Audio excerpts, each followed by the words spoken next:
When it comes to politics, there is one opinion I have that I believe comes the closest an opinion can get to being true. And that is that the only people who truly hated Obama were the racists. There's no shortage of reasons to dislike him, you know, the drone strikes, Benghazi, the tan suit. But I believe that no one truly hated him unless they were racist. And that is because no matter what your political leaning is, there is no denying Obama was a daddy. That is a decadent dish right there. He's not even a snack, he is a meal. A meal with at least $3 signs on Google Maps, maybe 4. That is an $8.59 trillion meal. That is a man everyone can be proud to have as the physical representation of our country. Because that's what the president is to everyone outside the US. People from other countries probably looked at us, saw that he was president, and said, oh, he's the president.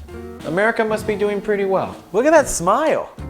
That is a nice, genuine smile. That is an orthodontic opus. A dental dream delicacy. That's a smile that says, hello, America. I got you, baby. Look at those ears. You may think those are larger ears, maybe even a little goofy, but you know what those ears say?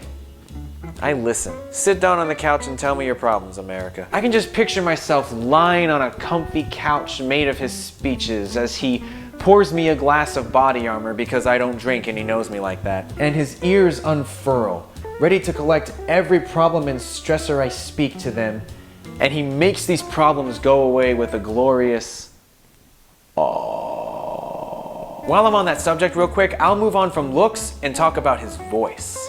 Obama is a great advocate for smoking and quitting. Not just like either starting smoking or quitting smoking. I mean like doing both, making the life decision to start and then quit smoking. Because he smoked just long enough to give his voice the perfect amount of gravel. His vocal cords are peppered with just the right amount of ash to give his voice an irresistible timbre. How could you not hear that voice and feel some sort of curious tingle?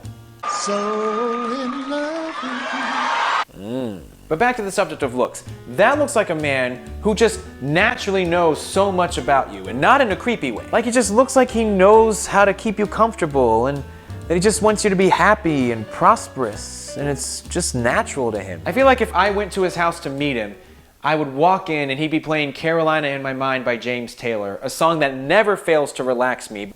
And he'll say, Curtis, hello, do you, how do? A SpongeBob reference, because he knows me like that. I got you these Chunky Chips Ahoy cookies. I know that they comfort you on the most strenuous of work days. I also got you these milk chocolate Lindt truffles with white chocolate in the middle, because I know you enjoy white chocolate, but like it better when it's mixed milk. Yes, I do like my chocolates mixed. But yes, as I said, he was such a good image ambassador for America. In fact, he was the best, undisputed. Like, who do we have? Biden? Ha! He's not a hideous grandpa or anything, but he's definitely more of a grandpa than a granddaddy. I don't know though, I mean, he's always licking ice cream. So maybe that means that he knows a thing or two? Maybe I'd let him sniff my hair, but that would be it. W? Not really. Not saying he didn't have any sparks of attraction there, but at best, he's like a little bit handsome for a southern uncle that's not actually related to you. He kind of looks like he just dropped a firework in his friend's bag and he's trying to act natural before it goes off. Clinton? Now, well, let's just say that looking at him, I wouldn't have picked that to have the biggest sex scandal in American history. Apparently he abuses his power and cigars very well. I will say, he does look a tiny bit sexier with that Arsenio sax. Sax appeal. But even if it makes it look like he'd know what he was doing, aesthetically it's not really filling me with a desire to have him blow me like his sax. HW? Come on now. Reagan? He's more like a grandpa that you lament having to occasionally visit. I mean, maybe bedtime for Bonzo Reagan could have a shot if you're drunk enough, but certainly not 80s AIDS-denying Reagan. Biden is our oldest president ever, and he's still somehow a better sexual option than this dry, unseasoned chicken. Seriously, are there any former presidents who can compete with this Sultan of Suave? Maybe Kennedy?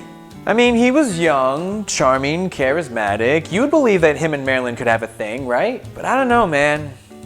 Those eyes. They're not the most calming of eyes. They may be hiding something there. Like, I feel like those eyes are tight-roping the fine line between I'm a chill dude and I know where Jimmy Hoffa is. Plus, sometimes I look at his forehead and maybe it's just the haircut, but something just looks off about it. Like his head looks smushed or something. It's like he's a cartoon in disguise, like Judge Doom, and someone dropped something on his head. I think I need to be careful towards making jokes about things hitting JFK's head. But besides him, who else? Teddy Roosevelt, the Ron Swanson of presidents? He was our youngest president, and I don't know, maybe there's like a handsome, masculine, gentlemanly beefcake vibe going, but he just looks like someone who will never stop talking about how awesome it is to kill an elephant. He looks like someone who finishes unquestionably first and then immediately leaves the room to make a steak. He looks like if he existed now, he'd have some sort of men's rights podcast, like Alex Jones, but much more level-headed. Either way, he would definitely have his own line of ineffective testosterone supplements. I also get the vibe that whenever you're around him, you're always in danger of being accidentally shot.